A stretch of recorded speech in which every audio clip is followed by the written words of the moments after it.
नमस्कार, मैं डॉक्टर रश्मि प्रसाद। आज मैं बताऊंगी क्या मेनोपॉज के बाद आपको कोई भी महिला गर्भवती हो सकती है।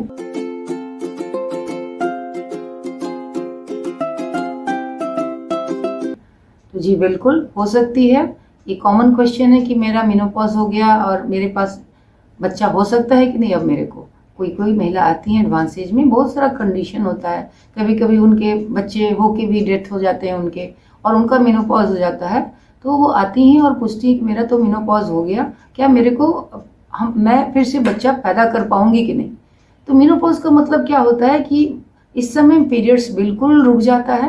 अमूमन हमारे इंडिया में एवरेज एज 51 ईयर्स है, और पीरियड्स भी रुक जाता है और ओवरी में अंडा का बैंक बिल्कुल समाप्त हो जाता है। इस कंडीशन को हम लोग मेनोपॉज कहते हैं। तो किसी भी महिला का अगर पीरियड्स 6 मंथ मतलब ड्यूरिंग द अराउंड 50 से 51 साल के अराउंड अगर उसका पीरियड्स नहीं आ रहा है, 6 महीने रुक गया, तो हम लोग उसको मेनोपॉज डिक्लेयर कर देते हैं।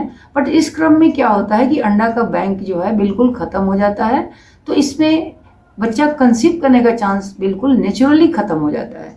बट आईवीएफ से बिल्कुल हो सकता है, बट उस महिला का अंडा चूंकि नहीं रहता है, इसीलिए उसको डोनर एग पे जाना पड़ता है।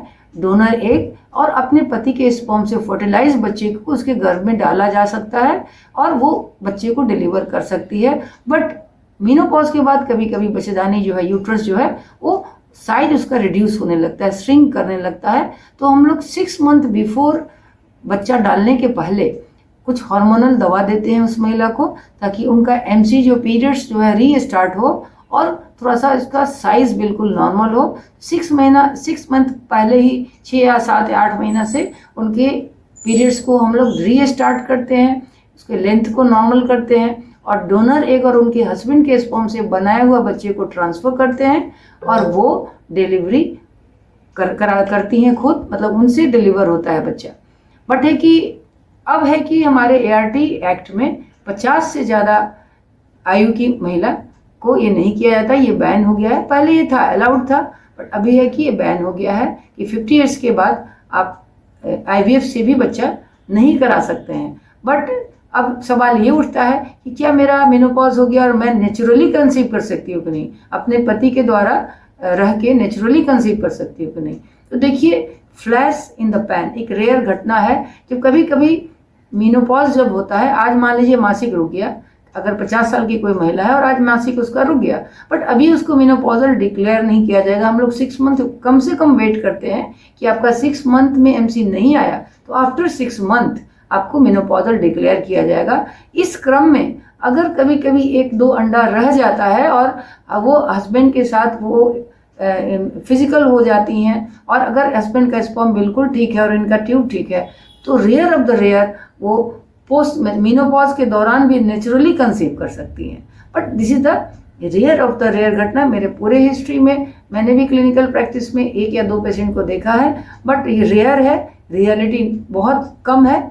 तो आप कोई भी पोस्ट मेनोपॉजल महिला नेचुरल कंसीव करने के लिए बैठे नहीं रहे कि अब हमको नेचुरली हो जाएगा, ऐसे होता है, तो इस ऐसा बिल्कुल नहीं है। बट ये कोई ज़रूरी नहीं है कि आपका मेनोपॉज 50 पर भी हुआ हो, कभी कभी 40, 42, 45 पर भी होता है। उस केस में 45 के हैं और बिलो 50 हैं तो आपको उस एज में आप आईवीएफ करा सकते हैं, लेकिन वहाँ डोनर अंडा और पति के स्पर्म से ही फर्टिलाइजेशन होगी और आपके गर्भ में डाला जाएगा और आप डिलीवर करेंगे।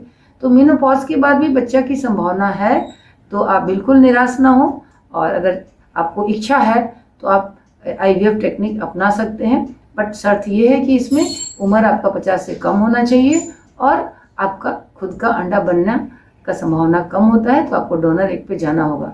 तो मैं उम्मीद करती हूँ कि ये इन्फॉर्मेशन आपको अच्छा लगा होगा। धन्यवाद।